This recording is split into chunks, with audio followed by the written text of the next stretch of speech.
Pour une meilleure protection de nos frontières, le gouvernement a pris des initiatives susceptibles de contribuer à la sécurisation et au développement des espaces frontaliers. Un atelier de concertation entre l'Agence béninoise des gestions intégrées des espaces frontaliers, ABGF, la préfecture et les communes de 5 départements, Borgou, Alibori, Atakora, Donga et Colline du Nord et du Centre a eu lieu sur la sécurisation des frontières. Le préfet du Borgou, Djibril Maman Sissé, situe ici le contexte et les objectifs. L'organisation du présent atelier confirme votre engagement à poursuivre vos actions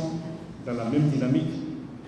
au fin de mieux sécuriser le domaine de l'État situé dans la zone frontalière. Chers invités, mesdames et messieurs, au cours de cette rencontre, nous aurons droit à 2 communications portant respectivement sur la législation de la zone frontalière et la présentation générale des textes réglementaires relatifs aux fonciers, ainsi qu'au projet d'arrêté et de décret d'opérationnalisation du titre 5 bis du Code foncier et domanial. Au regard de tout ce qui précède, je sais pouvoir compter sur l'intérêt que vous devez accorder aux travaux et sur votre participation active aux échanges afin que les résultats qui en sortiront contribuent à la préservation de la paix sociale au sein des populations. Les 21 maires des communes frontalières ont eu l'occasion de faire part de leurs propositions. À ce sujet, quelques-unes de ces propositions ont permis de souligner des spécificités liées à certaines communes. Les propositions qui sont faites par les maires sont faites sur la base des connaissances de chaque commune. Et ces propositions-là, naturellement,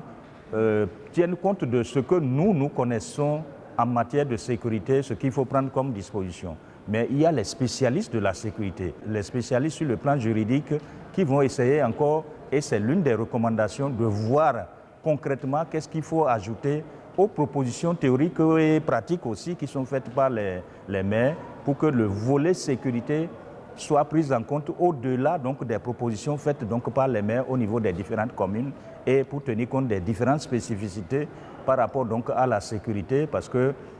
dans la coproduction de la sécurité, nous n'avons pas toutes les compétences en tant que maire pour apprécier ce qu'il nous faut au niveau de ces frontières-là, mais avec l'ABJF et un certain nombre de spécialistes de ces frontières, nous aurons donc pleinement à, prendre en compte donc le volet sécurité afin qu'au niveau de ces frontières-là, en plus des propositions faites par les maires, de façon technique, nous puissions avoir tout l'arsenal qui nous permette vraiment d'avoir donc la sécurité sur nos frontières. Je pense que par rapport à notre commune, nous avons trouvé que cet atelier vient à point nommé parce que Basila a des spécificités et grâce à cette démarche qui nous a associés à la validation des limites, aujourd'hui nous pouvons ressortir ces spécificités et si elles sont prises en compte, cela va nous faciliter la tâche. Les spécificités, nous les avons énumérées au cours des travaux en atelier et nous avons des bandes très réduites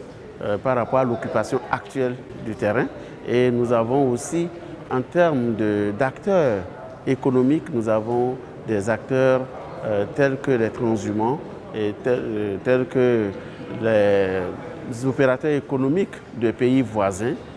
qui, si nous n'avons pas cette disposition, leur activité pourra vraiment avoir un impact négatif sur la sécurité au niveau de la frontière de Basila. Et c'est pourquoi nous avons apprécié cette démarche qui a consisté à nous inviter à faire ressortir ces spécificités et à permettre aux législateurs demain, à celui qui prendra la décision, de pouvoir en tenir compte dans la mesure du possible. À la suite de quoi, les maires ont invité le gouvernement à mettre en œuvre ce projet au plus vite afin qu'il trouve satisfaction. Mon souhait et ma recommandation, c'est que nous allions vite, que l'État aille très vite pour que réellement tout ce qui doit être fait pour rendre concret la mise en œuvre donc, de cette loi-là, notamment donc, les projets, les arrêtés et autres, soient vraiment véritablement adoptés pour que donc, nous puissions commencer un début, disons, de mise en œuvre. Ça va nous permettre au fur et à mesure d'ajuster, parce que plus on met du temps à mettre en exécution, plus il y a de nouvelles thématiques qui s'ajoutent. Or, il faut d'abord mettre en exécution pour que les anciennes thématiques qui sont donc incluses donc, dans ces tests-là, qu'on puisse déjà les mettre en œuvre pour voir les failles et prendre en compte les nouvelles thématiques. C'est d'aller vite dans la mise en œuvre vraiment de cette loi-là à travers donc, les tests qui sont pris et qui concernent donc les espaces frontaliers. Pour nous, c'est la suite qui est importante. Le délai au bout duquel le processus va connaître un terme. Parce que sur le terrain aujourd'hui, nous sommes très préoccupés par la situation au niveau de la bande de haute sécurité et de la bande de sécurité. Et donc si le processus peut aller vite, afin qu'on puisse être situé et pouvoir mieux sécuriser nos frontières, c'est ce qu'on peut souhaiter. Donc ce n'est pas une recommandation particulière, mais c'est que le processus puisse aller vite avant de nous permettre de contribuer efficacement à l'apaisement des zones frontalières et à la garantie de la sécurité. La sécurisation des frontières au profit des populations frontalières contribuera au développement de notre pays et limitera la divergence.